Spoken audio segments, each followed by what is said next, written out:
దేవుని నామాన్ని మహింకలను గాక.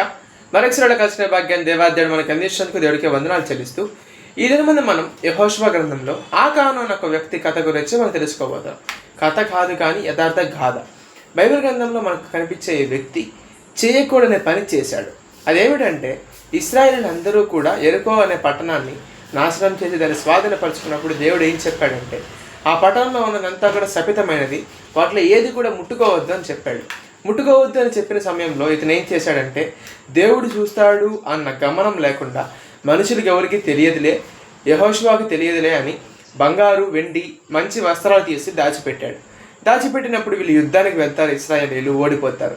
ఆ ఓటమికి కారణం ఈ వ్యక్తి అని తెలిసినప్పుడు ఇతనికి పట్టిన గతి ఏమిటి అంటే ఇతని వంశమే లేకుండా నాశనం అయిపోతుంది.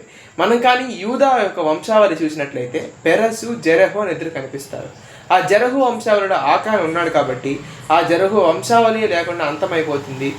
గొప్ప విషయం ఏమిటంటే ఆ పెరసు వంశంలో నుంచి యేసు ప్రభుల వారు జన్మించడం జరుగుతుంది. కాబట్టి ఏదైనా ఒక తప్పు జరిగింది అంటే ఆ తప్పు వల్ల మనం గొప్ప విషయాలు కోల్పోవచ్చేమో. కాబట్టి గమనించేవారుగా తయారు చేయబడదాం. ఈ వాక్యాన్ని దేవుడు దీవించి ఆశీర్వదించును గాక. ఆమేన్.